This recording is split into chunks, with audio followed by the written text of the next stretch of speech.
ready. Stand by for picture. Action! My name's Jeff Nichols. I'm the writer and director of a film called Mud, which we are on location for right now. This film follows these two 14-year-old boys who find a man hiding out on an island in the middle of the Mississippi River, and they form a pact with him to try and help him out. My criteria for choosing a film is sort of obsession, as in one can't get it out of one's brain ever. And that's what happened with this. I read this and my first instinct was, this is a genius script and I would make it today without changing a word.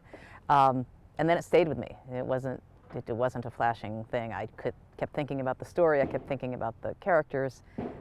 It's multi-layered, it's complicated, it's incredibly satisfying, and it's just a great classic American story. Why don't you go get your own food? Well, I would if I could. See, I told somebody I'd meet him here, so... Well, I'm stuck for now, and what I got's running low. He's a bum, Ellis. Come on. I ain't no bum. I got money, boy. You can call me a hobo, because a hobo work for his living. You can call me homeless, because, well, that's true for now. But you call me a bum again, I'm going to teach you something about respect your daddy never did. Writing came first, because writing is free. And I would consider myself a better writer than I am a director, simply because I get to try it more, I get to do it more.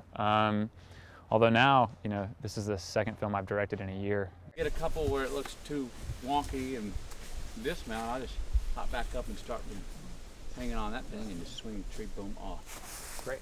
Well, you asked me if he's an actor's director, which he is, but I would also say that he's an actor's writer.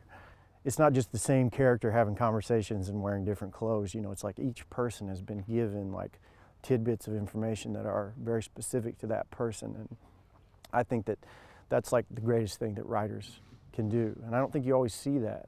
I think a lot of times they write stuff that's so vague and so generalized that anybody can sort of step in and do it, with whatever personality they have, as opposed to like really having to read the script and really find out like where are these people from. Now, I like you two boys. You remind me of me. Seeing as how you two is from Arkansas and we know some of the same people and we grew up in some of the same places, I reckon we can make a deal for something.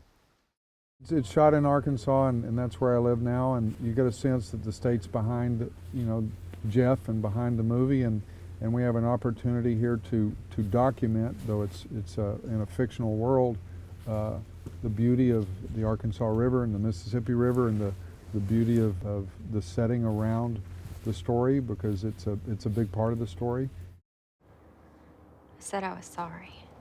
All you had to do was be there. I couldn't. Then why'd you even come here? I came here to leave with him. I did. He has a real old soul. He just does, and very gentle but specific and very much in command, which I do think is very self-possessed, which I think is an interesting quality for a man so young and a relatively new filmmaker. And it just, all that does is just, for me anyway, inspire great confidence that I can trust whatever it is that he's wanting or needing in the scene, and trust that it is the exact right thing. I'd do anything for Jeff Nichols. He could ask me to do any part, big, small, toothless, peg leg. I'd do it. There are very few filmmakers that really just get to work on their own movies, that just get to write and direct their own projects. And really do it at a really big level. And I never knew if I would be able to sustain that or be that kind of filmmaker, because directing other people's scripts interests me. It's definitely not off the table. But now with Mud, I feel like for the first time, I may have the opportunity to to be that kind of filmmaker. I don't know yet, but maybe.